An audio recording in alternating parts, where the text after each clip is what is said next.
Neutral ground లేదు. అవును, మనకు స్వచిత్తాన్ని ఇచ్చాడు కదా దేవుడు, ఫ్రీ విల్ ఇచ్చాడు కదా. ఆ ఫ్రీ విల్ వాడుకొని మనము దేవదూతకైనా లొంగుతాము, లేదంటే సాతానుకైనా లొంగుతాము. పరిశుద్ధాత్ముడు ఏం చెప్తాడు? దేవదూతకు లొంగు అంటాడు. మన శరీరము మార్పు చెందని మనం ఏం చేస్తామంటే కొన్నిసార్లు దేవునికి, కొన్నిసార్లు సాతానుకు మనం లొంగుతూ ఉంటాం. What ever you do in your life, నీ జీవితంలో ఏ నిర్ణయమైనా సరే. అందుకే ఇట్స్ వెరీ వెరీ ఇంపార్టెంట్. మనం పప్పెట్స్ లాంటి వాళ్ళం అండి. సింపుల్గా చెప్పాలంటే పప్పెట్స్ లాంటి వాళ్ళం. పప్పెట్ షో అంటే తెలుసు కదా, బయటికేమో బొమ్మ కనిపిస్తూ ఉంటుంది, మాట్లాడుతుంటుంది, కానీ మాట్లాడే వాళ్ళు వేరు, ఆడిచ్చే వాళ్ళు మనం తోలుబొమ్మలం అంతే. మనల్ని దేవదూతలైనా ఆడిస్తూ ఉంటారు, లేకుంటే దయ్యమైనా ఆడిస్తూ ఉంటారు. సింపుల్ అంతే. న్యూట్రల్ గ్రౌండ్ లేదు. Every decision is being influenced either by the devil or by angels. We are surrounded by billions and billions of angels. కోట్ల దేవదూతల, దయ్యాల మధ్యలో మనం ఉన్నాం. కోట్ల దేవదూతల మధ్య, దయ్యాల మధ్య మనం నివాసం చేస్తూ ఉన్నాం. దయ్యాల మధ్య మనం నివాసం చేస్తున్నాం. మత్తయి సువార్త 18వ అధ్యాయం. మత్తయి సువార్త 18వ అధ్యాయం 10వ. మత్తయి సువార్త 18వ అధ్యాయము 10వ. ఈ చిన్నవారిలో ఒకరినైనను తునీకరింపకుండా చూచుకొనుడి. వీరి దూతలు పరలోకమందున నా తండ్రి ముఖమును ఎల్లప్పుడూ పరలోకమందు చూచుచుందురని మీతో చెప్పుచున్నాను. బాగా వినండి. ఒక వ్యక్తి ఈ భూమిలో పుట్టినప్పుడు ఎవరైనా సరే, క్రైస్తవ మనిషి అంతే. అందుకే చెప్పాను కదా, దేవుడు మనుషుల పక్షపాతి. మనుషులు ఆయన వాళ్ళండి, ఆయన తయారు చేసుకున్నాడు, ఆయన సారూప్యంలో తయారు చేసుకున్నాడు. ప్రతి మనిషికి ముక్కు ఇచ్చింది ఆయనే, కళ్ళు ఇచ్చింది ఆయనే, చెవులు ఇచ్చింది ఆయనే, ఆకారాన్ని ఇచ్చింది ఆయనే, ఆలోచన బలాన్ని ఇచ్చింది ఆయనే. పుట్టిన వెంటనే ఆ మనిషి కొరకు దేవుడు దేవదూతలను, నేను అనుకుంటాను కనీసం అంటే 2 దేవదూతలను దేవుడు అసైన్ చేసింటాడు. 2 దేవదూతలను ఒక వ్యక్తి కొరకు ఎప్పుడు పుట్టిన వెంటనే అంటే ఒక వ్యక్తి పుట్టిన తర్వాత ఆ వ్యక్తి మరణించేంత వరకు కనీసం అంటే 2 దేవదూతలు ఉంటారు. ఇప్పుడు ఎంత నీ వయసు, ఎప్పుడు పుట్టావు, ఎన్ని సంవత్సరాలైంది, నీకు కుడి ప్రక్కన ఎడ ప్రక్కన ఎవరున్నారో నీకు తెలియలేదు, నువ్వు అని చూడలేదు. ఎందుకో తెలుసా? వాక్యంలో నీవు గ్రహించలేదు కనుక. ఈరోజు నువ్వు వింటున్నావు కదా, నువ్వు తెలుసుకుంటున్నావు కదా. ఇంకేం జరగబోతుందో తెలుసా? దేవుడు నీ కొరకు నియమించబడిన దేవదూతలను నువ్వు చూడబోతున్నావు. చూశాక ఇక్కడికి వచ్చి సాక్ష్యం చెప్పండి. మీరు చూడబోతున్నారు. ఎవరు? నా దూతలను కాదు, నీ దూతలు, నీ కొరకు దేవుడు నియమించిన దేవదూతలను. దేవదూతలకు ఉన్నటువంటి ఒక లక్షణం ఏమిటంటే, వారిని మనం గుర్తిస్తేనే పనిచేస్తారంట. వారిని మనము వాక్యం ద్వారా గుర్తిస్తేనే వారు మనకు కనిపిస్తారంట. వారిని మనం ఇగ్నోర్ చేస్తామనుకోండి, వారు మనకు కనిపించారంట. సో పుట్టిన వెంటనే దేవుడు దేవదూతలను అసైన్ చేశాడు. Every person on the face of this earth, వాడెంత క్రూరుడైనా కావచ్చు, దుర్మార్గుడైనా కావచ్చు, దొంగ అయినా కావచ్చు, నరహంతకుడైనా కావచ్చు, వ్యభిచారైనా కావచ్చు, పాపం చేస్తున్నాడు కాబట్టి దేవదూత వదిలిపెట్టిపోతారా? No. Kingdom of heaven doesn't work like that. దేవుని యొక్క రాజ్యం అలా పని చేయదండి. అసలు దేవుని గురించి చాలామంది చాలా పొరపాటుగా అర్థం చేసుకున్నారు. ఇప్పుడు రకరకాలుగా చెప్తుంటారు. ఏదైనా ఒకటి చెప్పాలి అంటే దేవుని యొక్క వాక్యంలో మనం ఖచ్చితంగా ఒక మాటను తీసుకొని ఖచ్చితంగా చెప్పాలి. లేనివి మనము క్రియేట్ చేసి మనము ఆగిత్యం చేయకూడదు. ఇప్పుడు ధర్మశాస్త్రంలోనే దేవుడు చెప్పాడు. ఏం చెప్పాడు? వ్యభిచారము అన్నటువంటిది తప్పు అని చెప్పాడు. తప్పు. 1000 రెట్లు తప్పు, 1,00,000 రెట్లు తప్పు. వ్యభిచారం అన్నటువంటిది, జారత్వం అన్నటువంటిది తప్పు. అది దేవుడు దానికి తీర్పు తీరుస్తాడని వాక్యంలో వ్రాయబడింది. జారులకు, వ్యభిచారులకు దేవుడు తీర్పు తీర్చునని దేవుని వాక్యంలో వ్రాయించాడు. సో అంతవరకు బాగానే ఉంది, అలా మనం చెప్పచ్చు. కానీ వెంటనే ఎక్కడికి వెళ్తారో తెలుసా? సంసోను దగ్గరికి వెళ్తారు. సంసోను దగ్గరికి వెళ్ళి సంసోనును దేవుడు ఎందుకు వదిలిపెట్టాడో తెలుసా? వ్యభిచారం చేశాడు కాబట్టి దేవుడు వదిలిపెట్టాడు, పరిశుద్ధాత్మ వదిలిపెట్టాడు అని చెబుతారు. విచిత్రం ఏమిటంటే సంసోను పాపము చాలాసార్లు చేశాడు. పాపము చేసినప్పుడు పరిశుద్ధాత్మను వదిలిపెట్టలేదు. పరిశుద్ధాత్మను ఎప్పుడు వదిలిపెట్టాడు?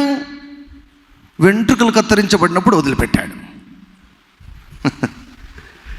పాపం చేసినప్పుడు కాదు. అంటే పాపం చేయమని నేను చెప్పడం లేదు. పాపానికి ఖచ్చితంగా పాపం వల్ల వచ్చే జీతము మరణము. కానీ దాన్ని ఎగ్జాంపుల్గా తీసుకోకూడదు. అక్కడ రహస్యాన్ని బయట పెట్టాడు, తన బలానికి ఉన్నటువంటి రహస్యాన్ని బయట పెట్టాడు కాబట్టి బలాన్ని కోల్పోయాడు. అప్పుడు పరిశుద్ధాత్మ దేవుడు వదిలిపెట్టేసి వెళ్ళిపోయాడు. అది కూడా పాత నిబంధన. క్రొత్త నిబంధనలో విడువడు, ఎన్నడు ఎడబాయడు. నా పాయింట్ ఏమిటంటే దేవదూతలు నువ్వు మంచోడువో చెడ్డోడు అని నీతో లేరు, కానీ నువ్వు మనిషివి కాబట్టి నీతో ఉన్నారు దేవదూతలు. హల్లెలూయా. Angels are with you. దేవుడు నీ కొరకు దేవుడు కనీసం అంటే 2 దేవదూతలను నియమించాడు, ఉన్నారు. థ్యాంక్స్ చెప్పు దేవునికి ఫస్ట్ ఆఫ్ ఆల్. యేసయ్యా నీ కృతజ్ఞతలయ్యా, నా ప్రక్కన నీకు బాడీ గార్డ్స్ ఉన్నారండి. నువ్వు మామూలు వ్యక్తివి కాదు, నీకు బాడీ గార్డ్స్ ఉన్నారు. ఎవ్రీ డే అండ్ నైట్ వారు నీతో ఉన్నారు, నీతో కలిసి వచ్చారు. నేను చాలాసార్లు సాక్ష్యం విన్నాను. ఒకసారి ఒక సిస్టర్ నాకు చెప్పారు, ఒక బ్రదర్ కూడా నాకు చెప్పారు. అంటే ఆమె కూర్చొని వాక్యం వింటుంది. ఒక అమ్మాయి కూర్చొని వాక్యం వింటుంటే సడన్గా ఆమె కళ్ళు తెరిస్తే ఇక్కడ ఒక దేవదూత కూర్చున్నాడు, ప్రక్కన దేవదూత కూర్చొని, అంటే పక్కన కూర్చున్నటువంటి ఇంకొక సిస్టర్ కనిపించడం ఆమెకు. ఇక్కడ దేవదూత, ఇక్కడ దేవదూత, వారు కూర్చొని వాక్యాన్ని ఆనందిస్తూ ఆస్వాదిస్తూ ఎంజాయ్ చేస్తున్నారంట. ఐస్ వర్ ఓపెన్డ్. ఒక అబ్బాయి చర్చ్ అయిపోయిన తర్వాత వెళ్ళిపోతున్నాడు, బైక్లో వెళ్తుంటే సడన్గా కళ్ళు తెరవబడ్డాయి. ముందు ఒక దేవదూత, వెనక ఒక దేవదూత. ఒక వ్యక్తి కారులో వెళ్తుంటే కారు పైన ఉంది కదా, ఆ పైన దేవదూత కాలు మీద కాలు వేసుకుని కూర్చోన్నాడట, బాడీ గార్డ్ లాగా కారు మీద. ఏం తెలుసున్నారండి? దేవదూతలు ఉన్నారు. ఆ దేవదూతలు మనతో ఎప్పుడు వచ్చారు మన జీవితంలోకి అంటే ప్రభువుని అంగీకరించినప్పుడు కాదు, పుట్టినప్పుడే వచ్చారు. వారి యొక్క పని ఏమిటో తెలుసా? మనల జీవితంలో దేవుని యొక్క చిత్తం నెరవేర్చబడాలన్నదే వారి యొక్క అసైన్మెంట్. ప్రతి ఒక్కరి కొరకు దేవుడు దేవదూతలను అసైన్ చేశాడు. వారు బలవంతం చేయరు, మనం ఒప్పుకుంటే వారు పనిచేస్తారు. సో ఈ చిన్న వారిలో ఎవరిని తృణీకరించవద్దు, ఎందుకంటే వారికి దేవుడు ఎవరిని నియమించాడు? దేవదూతలను నియమించాడు. సో పుట్టినప్పుడు దేవదూతలు ఏమండి మన జీవితంలోనికి వస్తారు. తర్వాత వారి యొక్క పని ఎప్పుడైపోతుందో తెలుసా? లూకాసు వార్త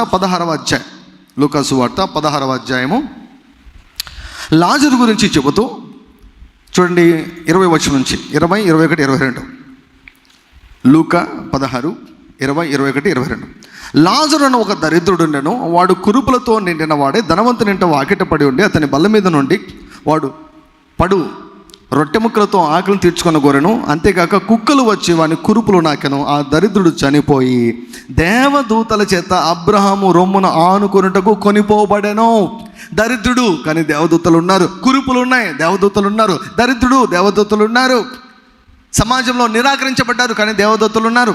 ఈ వ్యక్తి చనిపోయిన తర్వాత ఈ వ్యక్తి యొక్క ఆత్మను దేవదూతలు పరలోకాన్ని తీసుకుని వెళ్ళి అక్కడ పరలోకానికి అప్పగించేసి వాళ్ళు మళ్ళీ వారి పనిని పూర్తి చేసి నెక్స్ట్ పని కొరకు వారు దేవదూతలు వెయిట్ చేస్తున్నారు. అంటే ఈ లాజరు పుట్టినప్పటి నుంచి చనిపోయేంత వరకు దేవదూతలు లాజరుతోనే ఉన్నారు. మన తల్లి గర్భం నుంచి బయటికి రావడమే మన కొరకు దేవుడు దేవదూతలను నియమించాడు. ఆ దేవదూతలు మనతో సహా ఎప్పుడు కూడా మనతోనే వారు ఉన్నారు. వారు ఎంతవరకు ఉంటారంటే మనం భూమి మీద చనిపోయేంత వరకు మనతో ఉంటారు. మనము ప్రభువును అంగీకరిస్తే ఆ దేవదూతలు మనలను పరలోకానికి తీసుకొని వెళ్తారు. మరణించేటప్పుడు ఏం జరుగుతుందంటే, మరణించేటప్పుడు సాతాను కూడా ఆత్మను పాతాళానికి తీసుకొని వెళ్ళాలని అనుకుంటాడు. సాతాను కూడా వాడి యొక్క స్థలంలోకి తీసుకొని వెళ్ళాలని వాడు కోరుకుంటే ఇక్కడ దేవదూతలు ఆధార్ కార్డు చూపిస్తారు. నాయనా బాబు, అడ్రస్ ఇది పాతాళానికి కాదు వెళ్ళాల్సింది, ఇది అడ్రస్ పరలోకానికి. ఎందుకంటే జీవగ్రంథంలో ఈ వ్యక్తి పేరు ఉంది, ఈయన యేసు రక్తంతో కడుగబడ్డాడు కాబట్టి నీకు ఎటువంటి అధికారం లేదు, మట్సంగా వెళ్ళిపో. మోషే శరీరం కొరకు ఫైట్ జరిగింది తెలుసా? మనకు తెలియని ప్రపంచంలో చాలా యుద్ధాలు జరుగుతూ ఉంటాయి. మనకు తెలియని ప్రపంచంలో చాలా పోరాటాలు జరుగుతుంటాయి. మోషే చనిపోయిన తర్వాత మోషే దేహం కొరకు ఫైటింగ్, మోషే దేహం కొరకు దెయ్యాలకు తర్వాత దేవదూతలకు మధ్య పోరాటం జరుగుతూ ఉంది. సో మనిషి చనిపోయిన తర్వాత ఆ మనిషిని పరలోకానికి చేరుస్తారు. ఎవరు? దేవదూతలు. అంటే పుట్టినప్పటి నుంచి నీకు, నీ పిల్లలకు, నీ పిల్లల పిల్లలకు, ఎవరికైనా సరే పుట్టినప్పటి నుంచి దేవుడు దేవదూతలు నియమించాడు. మంచి దేవుడు కదండి. బాగా థ్యాంక్స్ చెప్పండి, ఆ దేవదూతల పరిచయం మీరు పొందుకుంటారు. పుట్టినప్పటి నుంచి మనతోనే ఉన్నారు. They are with us. అడగండి దేవుని, ప్రభువా నా బాడీ గార్డ్స్ నేను చూడాలనుకుంటున్నా, నా దేవదూతలు నేను చూడాలనుకుంటున్నానయ్యా. అడగండి. అడగకుంటే పరలోక రాజ్యంలో ఏమీ పొందుకోము. దేవదూతల పరిచర్య. దేవదూతలు చాలా రకాలైన దేవదూతలు ఉన్నారు. చాలా రకాలైనటువంటి దేవదూతలు. ఆరాధించే దేవదూతలు ఉన్నారు, యుద్ధాలు చేసే దేవదూతలు ఉన్నారు, స్వస్థతను తీసుకుని వచ్చే దేవదూతలు ఉన్నారు, క్రొత్త అవయవాలను తీసుకుని వచ్చే దేవదూతలు ఉన్నారు. ఎన్నిసార్లు స్తుతి ఆరాధన చేసేటప్పుడు కలిసి దేవదూతలందరూ కూడా కలిసి రావడం, వారు మనతో కలిసి పాడడం. ఎన్నోసార్లు they are angels, worshipping angels, warring angels, యుద్ధాలు చేసే దేవదూతలు. అంత మాత్రమే కాదు. ఒక మాట మీకు చూపిస్తాను. మత్తయి సువార్త 13వ అధ్యాయం. మత్తయి సువార్త 13వ అధ్యాయం. మత్తయి సువార్త 13వ అధ్యాయం 39వ వచనం. తర్వాత 24 నుంచి చదువుదాం. 39వ వచనం. వాటిని విత్తిన శత్రువు అపవాది, కోత యుగ సమాప్తి, కోత కోయువారు దేవదూతలు. కోత కోయువారు దేవదూతలు. విత్తడము కోయడం గురించి మనం మాట్లాడుతున్నాం. నూరంతల పంటను గురించి మాట్లాడుతున్నాం. కోయడం గురించి మనం మాట్లాడుతున్నాం. పంట చేతికి వచ్చినప్పుడు ఎలా కోయాలో దాని గురించి మాట్లాడుతున్నాం. మన పంట మన చేతికి రాకుండా ఎవరు బిగపడతారో మనం చెబుతూ ఉన్నాం. మనం చూసాం, బిగబట్టేది దేవుడు కాదు, బిగబట్టేది సాతాను. వాని గుప్పిట్లో పెట్టుకున్నాడు డబ్బులు. బిగబట్టేది దేవుడు కాదు, బిగబట్టేది సాతాను. కాబట్టి సాతాన్ని ఎవరు డీల్ చేయాలి? దేవదూతలు డీల్ చేయాలి. ఈ దేవదూతల గుంపు ఏంటో తెలుసా? These are harvesting angels. ఆరాధించే దేవదూతలు ఎలా ఉన్నారో, పోరాడే దేవదూతలు ఎలా ఉన్నారో, క్రొత్త అవయవాలను తీసుకుని వచ్చే దేవదూతలు ఎలా ఉన్నారో కదా. There are some angels. కొంతమంది దేవదూతలు ఉన్నారు. ఆ దేవదూతలు ఏం చేస్తారు తెలుసా? నీకు జ్ఞానం ఇస్తారు. Yes, your understanding will be open. ఇప్పుడు ఏం లేదండి, సింపుల్గా సాతాను ఏ పనులు చేస్తాడో వాటికి వ్యతిరేకంగా పని చేసే దేవదూతలు ఉన్నారు. అంతే. సాతాను నిన్ను బంధించగలిగితే నిన్ను విడిపించే దేవదూత ఉన్నాడు. సాతాను నీకు చీకటిని కలిగిస్తే నీకు వెలుగునిచ్చే దేవదూత ఉన్నాడు. ఇప్పుడు చూసారా, యేసుక్రీస్తు ప్రభు దేవదూతల పరిచర్యను విస్తారంగా పొందుకున్నాడు. ఆయన. అవునండి. వాక్యం అంటే చాలా వాక్యం. చాలామంది అసలు పిచ్చోళ్ళు వాక్యం అంటారు. ఓన్లీ వాక్యం అంటారు. ఆ వాక్యమే చెబుతుందయ్యా. దేవదూతల పరిచర్య గురించి ఈ వాక్యమే చెబుతుంది. మాకు వాక్యం ఉంటే చాలు కదా. ఆ వాక్యమే చెబుతుంది. నిజంగా వాక్యాన్ని గౌరవించే వాళ్ళైతే ఆ వాక్యంలో చెప్పేవాటిని అంగీకరించాలి.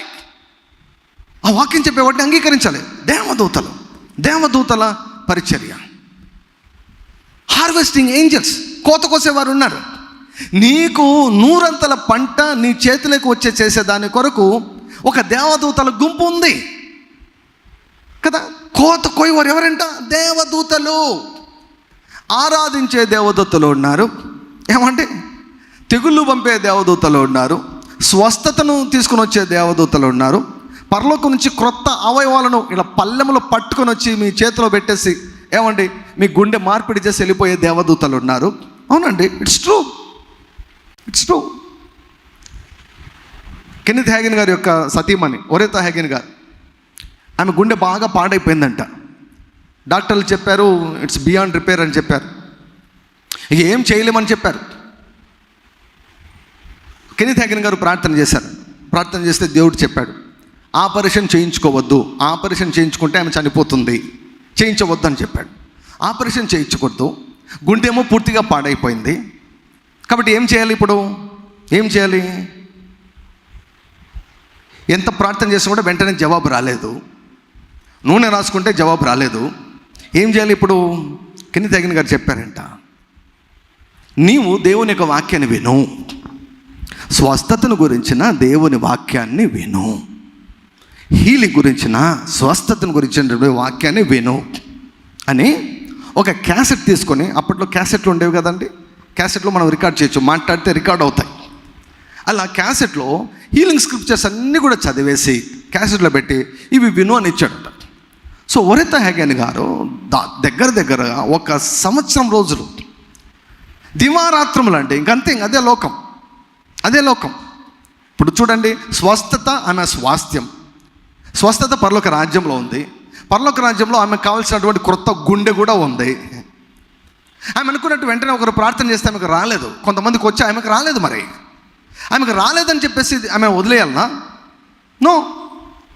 సో ఆమె డే అండ్ నైట్ ఏం చేసిందంటే వాక్యాలు వింటూ, ఏం చేస్తున్నా కూడా ఆ వాక్యాలు వింటున్నది. గుర్తుపెట్టుకోండి, ఈ వాక్యానికి ఉన్నటువంటి ఒక పేరు ఏమిటంటే జీవవాక్యము.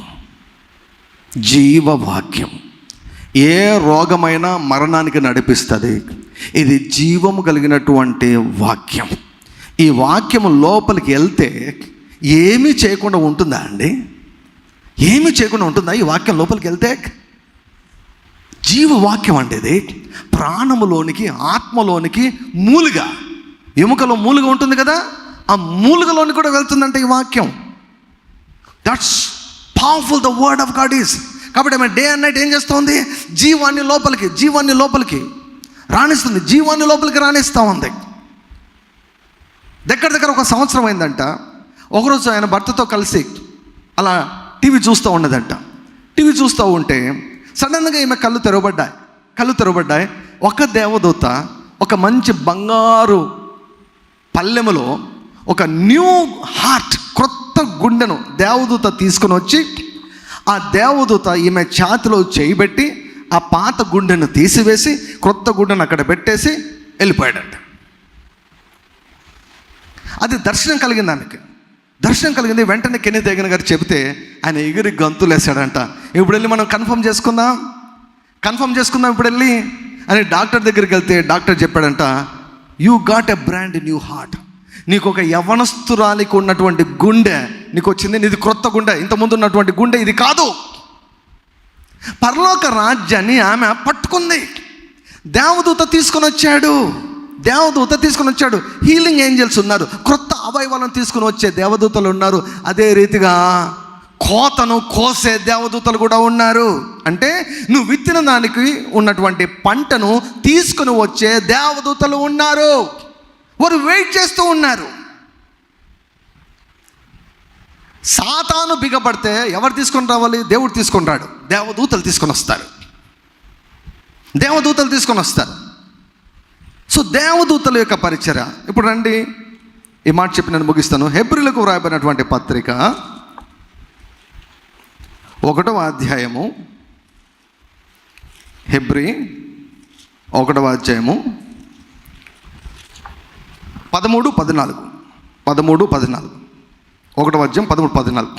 అయితే నేను నీ శత్రువులను నీ పాదములకు పాదపీఠముగా చేయు వరకు నా కుడి పార్శ్వమున కూర్చుండుము అని దూతలలో ఎవరిని గూర్చి అయినను ఎప్పుడైనాను చెప్పినా వీరందరూ, అంటే ఎవరి గురించి మాట్లాడుతున్నారు ఇక్కడ పౌలు గారు అంటే? దేవదూతల గురించి మాట్లాడుతున్నారు. దేవదూతలు వీరందరూ అంటే దేవదూతలు రక్షణయు స్వాస్థ్యము పొందబో వారికి పరిచారము చేయుటకై పంపబడిన సేవకులైన ఆత్మలు కారా. Ministering angels. పరిచర్య చేయుటకు ఇప్పుడు ఏలియాకు ఎలీషా పరిచర్య చేశాడు, మోషేకు యెహోషువ పరిచర్య చేశాడు. ఇక్కడ వాడబడినటువంటి పదం ఎటువంటి పదం అంటే, దీని అర్థం ఏమిటంటే, మనము గ్రీక్లో మనము అర్థం చూస్తే, ఇప్పుడు హోటల్కి వెళ్తాం కదండి, హోటల్కి వెళ్ళి మనము ఆ టేబుల్ దగ్గర మనం కూర్చుంటాం, కుర్చీలో టేబుల్ దగ్గర, టేబుల్ మీద మెనూ ఉంటుంది, కుర్చీలో కూర్చుంటాం. అక్కడికి ఎవరు వస్తారు? వెయిటర్ వస్తాడు. వెయిటర్ వచ్చి ఏమంటాడు? వెయిట్ చేస్తాడు. మీరు ఆర్డర్ చెప్పండి, మీరు ఆర్డర్ ఇవ్వండి, మీరు ఆర్డర్ ఇవ్వండి. కాబట్టి మనం మెనూలో చూసుకోనో లేకపోతే మనకు తెలిసిందో కావాల్సిందో మనం ఏం చేయాలి? మనము ఆర్డర్ ఇవ్వాలి. ఆర్డర్ ఇచ్చినప్పుడు ఆయన పని ఏమిటి? పోయి తీసుకొని వస్తాడు. ఆయన వంట ఏం చేయడు, ఆల్రెడీ వంట అయిందాన్ని ఆయన తీసుకొని వస్తాడు. అది వెయిట్రస్ యొక్క పని. ఇక్కడ వాడబడినటువంటి పదము కూడా అదే. నీవు ఆర్డర్ చేస్తే, నీవు డిమాండ్ పెడితే, నీవు అడిగితే, నీకు పని చేసేదాని కొరకై దేవుడు దేవదూతలను నీ కొరకు నియమించాడు. ఊరికే లేదు దేవదూతలు నీ చుట్టూ, నీకు కుడి ప్రక్కన ఎడం ప్రక్కన ఊరికే లేరు దేవదూతలు. They are with you for a purpose. ఒక ఉద్దేశముతో దేవుడు నీకు దేవదూతలను ఇచ్చారు. ఒక ఉద్దేశముతో దేవుడు నీకు దేవదూతలను ఇచ్చారు. ఏం చేస్తారంటే వారు నీకు పరిచర్య చేస్తారు. యేసుక్రీస్తు ప్రభు 40 రోజులు ఉపవాసం ఉన్నప్పుడు, అరణ్యంలో ఉపవాసం ఉన్నప్పుడు వాక్యంలో వ్రాయబడి ఉంటుంది, దేవదూతలు వచ్చి ఆయనకు పరిచర్య చేయుచుండెరి. యేసుప్రభు అనుకోలే, నాకు వాక్యం ఉంటే చాలు అనుకోలే. Jesus was in need of angelic ministry. మనుషులు ఎవ్వరు లేరు నాకు సహాయం చేసేది అనుకుంటున్నావా? నాకు ఆధారం ఎవ్వరు లేరు అనుకుంటున్నావా? You have angels. దేవదూతలు దేవుడు నీ కొరకు నియమించాడు. దేవదూతలు నీ కొరకు ఉన్నారు, నీ ఇంటిలో ఉన్నారు, నీ ఇంటి బయట ఉన్నారు, నీ చుట్టూ ఉన్నారు. They are always with you. దేని కొరకు అంటే రక్షణను స్వాస్థ్యం పొందినటువంటి వారికి పరిచర్య చేయుటకు పంపబడిన సేవకులైన ఆత్మలు వారు. ఏంజల్స్ నీకోసం వెయిట్ చేస్తున్నారు. వారు నీకు పని చేస్తాని కొరకు, నీ యొక్క పంటను నీ దగ్గరికి తీసుకొని వచ్చేదాని కొరకు. ఒకవేళ నువ్వు సిక్ అయితే నీకు స్వస్థతను తీసుకొని వచ్చేదాని కొరకు దే ఆర్ రెడీ. దేవుని యొక్క వాక్యంలో దేవుడు ఏమేమో వాగ్దానం చేస్తాడో వాటన్నిటినీ నీకు అందజేసే పనిని దేవదూతలకు దేవుడు నియమించాడు. దేవదూతలు నీకోసం ఉన్నారు. కోత కోయవారు ఎవరంట? దేవదూతలు. There are harvesting angels. కోత కోసే దేవదూతలు ఉన్నారని గుర్తించాలి. డబ్బులు నీ దగ్గరికి తీసుకుని వచ్చే దేవదూతలు ఉన్నారని నువ్వు గుర్తించాలి. గుర్తించినప్పుడు వారు ఎలా పని చేస్తారో నువ్వు తెలుసుకున్నప్పుడు వారి పరిచర్యను నువ్వు అనుభవించడం జరుగుతుంది. హల్లెలూయా. యేసుక్రీస్తు ప్రభు గెత్సెమనే తోటలో ఉన్నప్పుడు మన భారమంతా ఆయన మీదకి వచ్చినప్పుడు ఆయన రక్తము చెమటలాగా బయటకు వచ్చేసింది. బలాన్నంతా కోల్పోయాడు, బలహీనుడైపోయాడు. అప్పుడంట ఒక దేవదూత కనపడి ఆయనను ముట్టాడంట, ఆయనను తాకాడంట. అప్పుడు ప్రభు బలం పొందుకున్నాడంట. Jesus was in need of a touch of the angel. తండ్రి ముట్టాడు అని లేదు, పరిశుద్ధాత్ముడు ముట్టాడని లేదు, దేవదూత ముట్టాడు అని ఉంది. దేవదూతల పరిచర్యను మనం ఉపయోగించుకోవాలి. ఎందుకు ఇంతవరకు ఒక్కసారి కూడా దేవదూతను చూడలేదంటే నీకు తెలియలేదు కాబట్టి. ఎప్పుడో ఒక మాటను మహా అంటే కాళ్ళకు రాళ్ళు తగలకుండా దేవదూతలను దేవుడు నియమించాడు అంటాం, పాడతాం, ఒకసారి అనుకుంటాం, వదిలేస్తాం. They are with us always. దేవదూతలు మనుషులను తీసుకొని వస్తారు, మనుషులను కలుపుతారు, సంబంధాలను కలుపుతారు. నీకు భర్తను తీసుకొని వస్తారు, నీకు భార్యను తీసుకొని వస్తారు, నీ గర్భాన్ని తెరుస్తారు, నీ అప్పులను కొట్టివేస్తారు, వింతలు చేస్తారు దేవదూతలు. నీ పక్షంగా యుద్ధం చేస్తారు, నీ పక్షంగా పోరాడతారు. ఒక దేవదూత ఒకే రాత్రి 185,000 మందిని లేపడేశారు.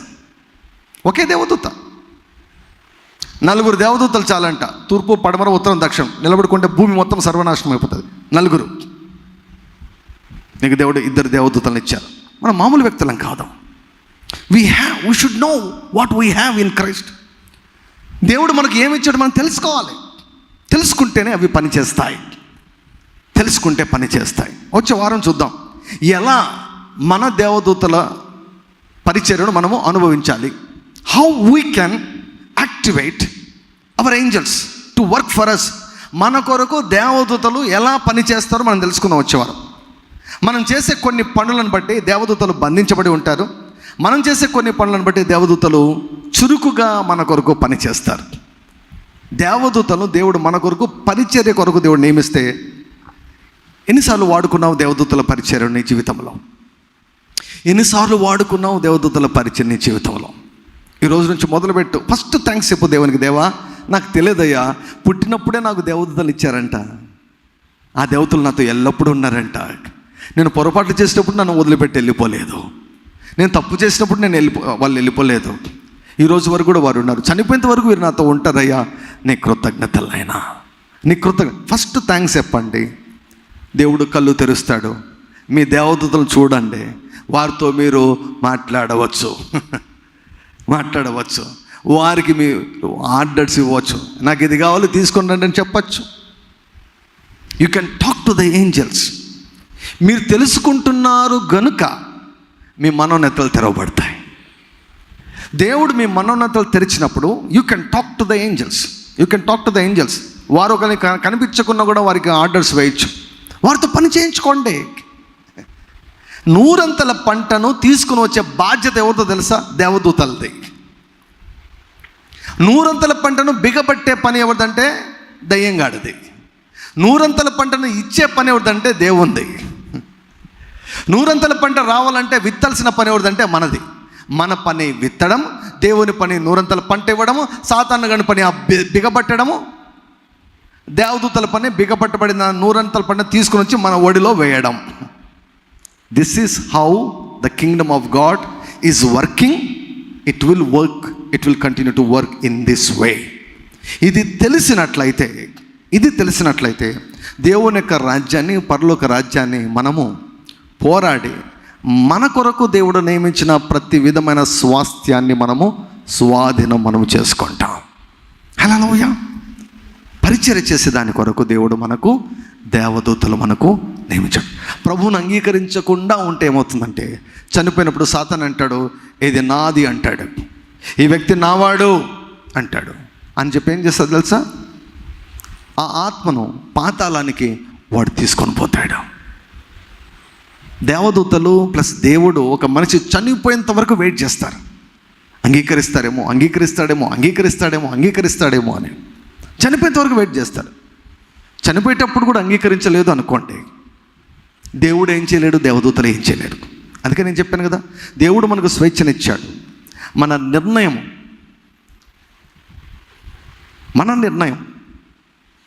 దేవదూతలకైనా లోబడి ఉంటుంది, లేకపోతే దయ్యాలకైనా లోబడి ఉంటుంది. దేవుడు సాతాను అనడం చాలా కరెక్ట్ కాదు. అది దేవుని స్థాయి ఎక్కడ, సాతాను గడి స్థాయి ఎక్కడ? సాతాను దేవదూతలు వాళ్ళకి పోరాటం. సింహాసనం పైన దేవుడు ఉంటాడు, ఇక్కడ మనం ఉంటాం. మనం పని అప్పగిస్తే అక్కడ యుద్ధం జరుగుతుంది. దానియేలు ప్రార్థన చేశాడు. దేవుడు గబ్రియలు దేవదూతను పంపిస్తే మధ్యలో అడ్డం పడ్డాడు కదా. వెంటనే వచ్చింది జవాబు. దేవుడు మంచివాడండి, గాడ్ ఇస్ గుడ్. వెంటనే ఇచ్చాడు దేవుడు జవాబు. దానియేలు ఎప్పుడు ప్రార్థన చేశాడో వెంటనే ఇచ్చాడు జవాబు, వెంటనే ఇచ్చేశాడు. కానీ ఆ జవాబు దానియేలు దగ్గరికి వచ్చేదానికి మధ్యలో కదా ఈ బిగబట్టేవాడు ఒకడు ఉన్నాడు, పనికి వాళ్ళు ఒకడు ఉన్నాడు. వాడు అడ్డుకున్నాడు. ఎన్ని రోజులు అడ్డుకున్నాడు? 21 రోజులు అడ్డుకున్నాడు. 21 రోజులు పోరాటం జరిగింది, యుద్ధం జరిగింది. దానియేలుకి అర్థం కాలేదు, కానీ నమ్మకంగా అట్లే ఉన్నాడు. నమ్మకంగా వెయిట్ చేస్తున్నాడు. యుద్ధాన్ని అయిపోయిన తర్వాత వచ్చిన తర్వాత చెప్పాడు, నువ్వెప్పుడు మొరపెట్టావో అప్పుడే జవాబు వచ్చేసింది. నీకు వివేచననిచ్చేదానికి నేను వచ్చాను. వివేచననిచ్చే దేవదూతలు ఉన్నారు. ప్రత్యక్షతలు ఇచ్చేదానికి నేను వచ్చాను. జ్ఞానం ఇచ్చేదానికి నేను వచ్చాను. మధ్యలో దయ్యంగాడు అడ్డం పడ్డాడు. అప్పుడు మికాయేలు వచ్చి నాకు సహాయం చేశాడు. గబ్రియలు దేవదూత ఫైటింగ్ చేసే దేవదూత కాదు, సమాచారాన్ని తీసుకుని వచ్చే దేవదూత. మికాయాలు యుద్ధం చేసే దేవదూత. కాబట్టి గబ్రియల్కి ఎవరు వచ్చి సాయం చేశారంట? గబ్రియల్ నిలబడలేకుండా పోయాడు లూసిఫర్ ముందు. మికాయాలు వచ్చి సహాయం చేస్తే అప్పుడు విజయం వచ్చింది, విడుదల వచ్చింది. 21 రోజుల తర్వాత 21 రోజులు జరిగిందంట. మన భాషలో మన టైం ఫ్రేమ్లో మనం మాట్లాడితే, ఇప్పుడు ఈ భూమి దాటిందంటే టైం లేదు కదండి. టైం ఎంతసేపు ఉన్నా భూమి, it is limited to the earth. భూమి దాటితే రెండవ ఆకాశంలో టైం ఎక్కడుంది? మన టైం ప్రకారం అక్కడ 21 రోజులు పట్టింది. యుద్ధం జరిగింది. ఇక్కడ మనం ప్రార్థన చేస్తే అక్కడ యుద్ధాలు జరుగుతూ ఉంటాయి. ఎవరికి యుద్ధం? దేవునికి సాతాను కాదు. దేవదూతలు నీ పక్షంగా వెళ్ళి యుద్ధం చేస్తూ ఉంటారు. నీ ఆశీర్వాదాలు ఎవడైతే బిగబట్టాడో వాని యొక్క చేతుల నుంచి బలత్కరంగా దేవదూతల ఆశీర్వాదం తీసుకుని వచ్చి నీ ఒడిలో వేస్తారు. ఆ దేవదూతలు దేవుడు నీ కొరకు నియమించాడు, పరిచర్య చేయుటకు నీ కొరకు నియమించాడు. కాబట్టి you must be aware of this truth and you should activate your angels. నీ కొరకు దేవుడు నియమించిన దేవదూతలకు నీవు పని అప్పగించాలి. మొదటగా ఈ వారం అంతా బాగా కృతజ్ఞతలు చెల్లించండి. వచ్చే వారం ఎలా వారికి పని అప్పగించాలో, ఎలా వారి చేత పని చేయించుకోవాలో వచ్చే వారం నేర్చుకుందాం.